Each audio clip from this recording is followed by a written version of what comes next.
Salut à tous, j'espère que vous allez bien, que vous passez une très belle journée. Je vous retrouve aujourd'hui sur la chaîne YouTube pour le rendez-vous mensuel du bilan du mois, puisque oui, le mois de juin est déjà terminé. Aussi incroyable que ça puisse paraître, l'année file à une vitesse affolante.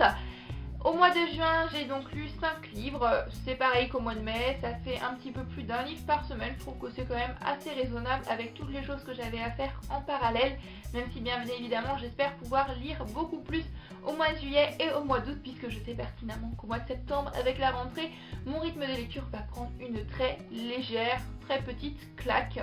Donc voilà, autant profiter des vacances, autant profiter pleinement du mois de juillet et du mois d'août pour faire le plein de lecture et je l'espère de belles découvertes livresques. Je vais donc vous présenter les 5 livres que j'ai lus au mois de juin. Je ne vais pas m'attarder vraiment sur chacun des livres puisque pour la plupart d'entre eux j'ai fait des vidéos revues, donc à chaque fois que c'est le cas je vous mettrai un petit lien par ici pour aller voir la vidéo revue si vous voulez un résumé plus complet, mon avis plus en profondeur. Je pense que ce sera plus simple comme ça. Il y a des suites de saga, donc comme je fais pas de vidéo pour les suites de saga, sauf que là je vais faire une vidéo puisque j'ai terminé une saga, youhou! Il faut y croire, de temps en temps, terminer des sagas c'est possible. Il y aura une vidéo consacrée spécialement à cette saga, donc je vais pas vraiment m'étendre là-dessus. Enfin bref, trêve de blablatage, on va commencer sans plus tarder. J'ai commencé le mois de juin avec un beau petit pavé tout de même, puisque ce livre fait environ 800 pages. Il s'agit de Refaire le monde de Julia Glass, c'est paru aux éditions J'ai lu. Alors ce livre-là, sa couverture, ça m'avait l'air très gourmand, c'était une histoire d'amour. Je me suis dit que c'était la lecture complètement parfaite pour commencer l'été. Finalement, je ressors assez déçue de cette lecture dans l'ensemble. Il y a beaucoup de choses que j'ai bien aimées. Je trouve que c'est une histoire d'amour, un roman chick-lit, un roman sentimental qui change de ce qu'on peut voir habituellement, de tous les clichés que l'on peut retrouver un petit peu partout, et que ce livre-là se rapproche un petit peu plus de ce qu'est l'amour dans la réalité. C'est un livre qui nous montre que l'amour, la vie de couple, c'est pas simple, c'est pas tout rose tous les jours, c'est pas tout beau, les oiseaux ne chantent pas tout le temps, comme on peut voir dans pas mal de livres d'amour, dans pas mal de livres chick-lit. Ça nous montre que pour avoir une relation amoureuse, il y a des moments où il y a des passages un petit peu plus durs, il y a des moments où on rencontre des obstacles, et ça c'est pareil pour tout le monde, que l'on soit jeune, que l'on soit plus âgé, que l'on soit hétérosexuel, que l'on soit homosexuel. Donc c'est un très beau message qui est passé à travers ce livre. Il y a de très belles descriptions également, notamment de l'état de New York, de l'état du Maine, du Texas, qui nous emmènent à voyager un petit peu dans ces 3 états des États-Unis qui sont vraiment très bien faites. Mais j'ai trouvé les chapitres très longs, puisqu'un chapitre fait en moyenne 40 pages et je trouve ça super long. Les pages sont fines, c'est pas écrit spécialement petit, spécialement grand non plus, mais j'avais vraiment cette impression de ne pas avancer. L'auteur part dans beaucoup de digressions, elle commence à parler d'un sujet, puis elle embraye sur quelque chose d'autre et quelque chose d'autre encore, donc finalement je me suis retrouvée perdue dans tout le flot d'informations et de digressions que l'auteur amène dans son livre, et c'est une chose que j'ai pas franchement appréciée. En plus de ça, j'ai trouvé qu'il y avait un certain problème au niveau de la chronologie. Il y a des moments où on était dans le présent, après retourner dans le passé, et petit à petit j'étais complètement perdue dans le temps. Je ne savais plus où j'en étais dans ma lecture. Malgré tout, c'est un livre qui fait passer de très beaux messages, c'est assez mignon, c'est proche de la réalité. J'ai passé de très bons moments, même s'il y a des points négatifs. C'est donc un livre auquel je donnerais, je pense, 3,5 sur 5. J'ai ensuite enchaîné avec un roman d'un tout autre genre puisque j'avais envie d'un petit peu de policier. J'ai donc lu Qui de Jacques Expert, paru aux éditions Sonatine. Alors c'est le deuxième roman policier des éditions Sonatine que je lis. Le premier était Avant d'aller dormir de L.J. Watson que j'ai lu il y a un long moment déjà. Et ces 2 romans ça ne l'a pas fait, donc je ne sais pas si c'est les romans policiers des éditions Sonatine qui ne fonctionnent pas avec moi, si c'est ces auteurs, je ne sais pas ce qu'il y a. Je pense réessayer, persévérer un petit peu plus tard, on verra bien ce qu'il en est. En tous les cas, ce livre-là, j'ai pas été emballée plus que ça. Même si on est dedans dès le début, on a une atmosphère très lourde, très angoissante que l'auteur sait vraiment très bien mettre en place, avec des descriptions qui sont assez insoutenables et qui sont très dures à lire, puisque dans ce livre on va quand même suivre une enquête qui concerne le viol et le meurtre d'une petite fille. Donc moi, dès que ça touche aux enfants, la pédophilie, les meurtres, les viols, etc., j'ai beaucoup de mal. Mais voilà, les viols, les meurtres en général, c'est pas des choses qui sont très chouettes, c'est des choses que j'ai déjà un petit peu de mal à lire, à voir à la télévision, etc. Mais quand on touche à des enfants, je pense que c'est encore pire pour ma part. Donc il y a pas mal de descriptions dans ce livre que je trouvais assez dures, j'ai eu du mal, mais j'aime beaucoup l'atmosphère que l'auteur a vraiment su mettre en place dans son livre, une atmosphère très lourde, d'autant plus que chaque personnage en vient à soupçonner les autres. On soupçonne son voisin, on soupçonne sa fille, on soupçonne son fils, on soupçonne même son mari, peut-être que l'homme à côté duquel on couche toutes les nuits est un meurtrier, est un pédophile, est un violeur, et voilà. J'ai trouvé tout ça très bien mis en place, l'auteur a choisi une émission de télé, un petit peu comme Affaires non résolues, et cette émission de télé va être donc dans le présent et ça va amener à des flashbacks à travers les différents personnages qu'on va rencontrer dans ce livre. Je trouvais que c'était un très bon moyen d'alterner le passé et le présent, mais je trouvais qu'il y avait tout de même beaucoup trop de personnages qu'on suivait en parallèle. Et du coup j'étais encore une fois totalement perdue. J'aime bien les livres qui ont plusieurs points de vue, mais il ne faut pas qu'il y en ait une tonne, puisque très vite je trouve qu'on est perdu, on doit à chaque début de chapitre penser qui est en train de nous parler, qu'est-ce qui s'est passé avec ce personnage là, et voilà, j'ai pas envie lorsque je recommence un chapitre à chaque fois de me remettre dans des nouvelles conditions mentales, on va dire.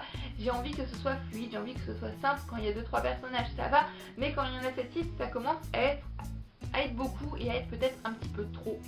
Et j'ai absolument pas compris la fin, cette fin m'a énervée, j'ai pas compris pourquoi, j'ai pas compris comment, j'ai trouvé que ça arrivait un petit peu comme un cheveu sur la soupe et monsieur l'auteur, monsieur Jacques Expert, eh bien je ne suis pas contente de cette fin. Si quelqu'un pouvait m'expliquer cette fin, si quelqu'un a compris le pourquoi du comment cette fin et ce meurtrier est celui qu'il est, eh bien j'aimerais bien le savoir, puisque pour ma part, j'ai pas tout compris je pense. J'ai ensuite enchaîné avec un livre encore une fois d'un tout autre genre, un genre que je ne lis habituellement pas puisqu'il s'agit en quelque sorte d'une autobiographie si je puis dire. C'est pas vraiment une autobiographie puisque l'auteur ne va pas parler de lui-même, en tous les cas pas directement, puisqu'il va parler de la vie de ses parents, du moment où il a été conçu au moment où il est né. Il s'agit donc du Monde selon Billy Boy de Gilles Leroy, paru aux éditions Mercure de France. Alors c'est un genre que je lis très peu comme je le disais, mais j'ai vraiment beaucoup apprécié ce livre et c'était assez étrange. Durant cette lecture je me suis sentie vraiment très proche de l'auteur. Il a une très belle plume, j'ai beaucoup aimé découvrir l'écriture de Gilles Leroy que je trouve très belle, magnifique, à certains moments poétique. C'est une histoire qui est vraiment très touchante, on ressent l'émotion de l'auteur, une émotion tout à fait légitime puisque c'est son histoire personnelle.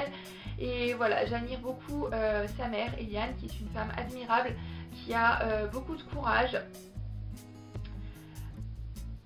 Voilà, un roman que je vous invite vraiment à découvrir, que je trouve très beau, une très belle plume qui va aborder beaucoup de sujets, notamment le handicap, l'acceptation de son handicap, la peur que l'on peut avoir que son enfant ne soit pas dans ce qu'on appellerait la norme, si je puis dire entre guillemets, et la peur d'un handicap héréditaire. On va également traiter de la stérilité. Il faut savoir que dans ce livre on est à la fin des années 50, donc lorsque l'on pose un diagnostic de stérilité à la fin des années 50, c'est en quelque sorte faire une croix sur la maternité dans son ensemble, puisque tout ce qui est GPA, insémination, etc. c'est pas une chose qui se pratique vraiment couramment.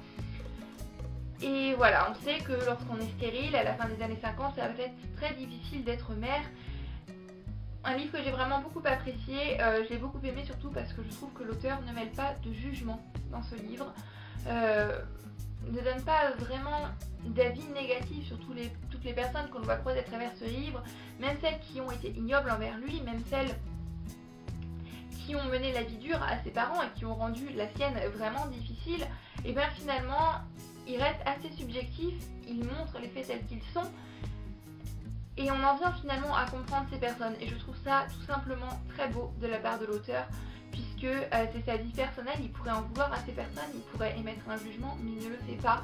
Et voilà, comme je le disais, c'est écrit d'une très belle manière, c'est un très bel ouvrage, un très bel hommage que l'auteur rend ici à ses parents.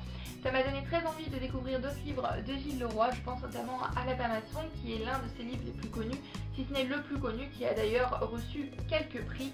Mais j'aimerais aussi beaucoup découvrir Machine à sous et Grandir, qui parle encore une fois de la vie de ses parents, puisque je me suis tout de même attachée à ses parents à travers ce livre, des personnes que j'ai appris à découvrir, à admirer, à respecter, et voilà, je ne sais pas comment j'aurais réagi dans de telles circonstances, puisque ces circonstances ne sont pas présentées à moi et je vis à une toute autre époque. Mais voilà, j'ai envie d'en savoir plus et j'ai vraiment beaucoup apprécié ce livre. Ça me donne envie de découvrir plus de livres de ce genre que je ne lis habituellement pas souvent. On en vient maintenant à la saga que j'ai terminée puisque j'ai lu le dernier tome d'une trilogie.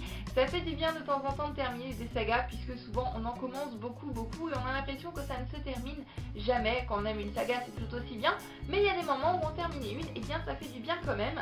J'ai donc terminé la saga du Highlander de Gillian McKean puisque j'ai lu Séduite par le Highlander, donc qui est le tome 3 et le dernier tome de Gillian McKean, paru aux éditions Milady dans leur collection Pemberley. Donc dans cette saga du Highlander, on est dans les années 1700 en Écosse, un petit peu ambiance Outlander si vous voulez, sauf qu'il n'y a pas d'histoire de voyage dans le temps, il n'y a pas d'histoire un petit peu fantastique, etc. On est vraiment à l'époque avec des personnages de l'époque. Et on va suivre divers personnages selon les tomes, ça change. Et dans ce troisième tome, on va suivre la clan MacDonald, qui est un personnage que je n'aimais pas forcément dans le tome 2. Mais voilà, cette histoire m'a appris à l'apprécier et à le voir sous un tout autre jour.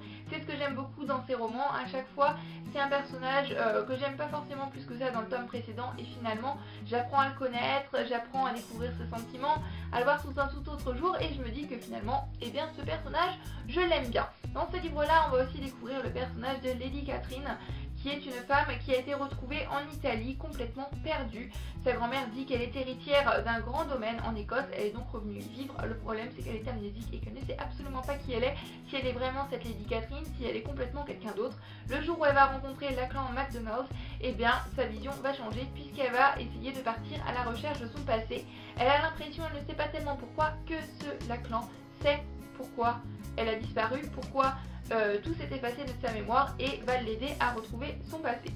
Donc c'est le dernier tome de la saga, bien évidemment, ça m'a fait un petit peu de peine de terminer cette trilogie, mais c'est une trilogie que j'ai vraiment beaucoup appréciée. Comme je vous le disais aux vidéos, je vous consacre une vidéo Zoom Saga ou Revue Saga sur cette saga uniquement, puisqu'il y a pas mal de choses à en dire. J'ai pas envie que cette vidéo soit trop longue, donc je vais tout simplement dire que j'ai beaucoup aimé ce tome. On a encore beaucoup d'action, beaucoup de suspense, on a un petit peu plus de mystère et petite touche de magie, même si finalement ce n'est pas réellement de la magie, je vous en dis pas plus, dans ce troisième et dernier tome avec le personnage de Lady Catherine. J'ai beaucoup aimé ce personnage, même si je trouve que comparé aux deux femmes qu'on suit dans les deux précédents tomes, elle a un petit peu moins de caractère. Ce que j'ai apprécié dans les deux premiers tomes, c'est qu'on a des femmes qui savent s'imposer, qui ont du caractère, qui ont de la répartie, et ça c'est une chose que j'ai beaucoup appréciée. Lady Catherine, quant à elle, est un petit peu plus timide, un petit peu plus réservée, elle a un petit peu moins de prestance, un petit peu moins de caractère, mais elle n'en est pas moins un personnage très intéressant que j'ai beaucoup aimé découvrir dans ce dernier tome.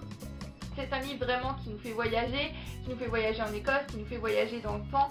J'ai trouvé la fin vraiment très belle, même si elle arrive un petit peu rapidement.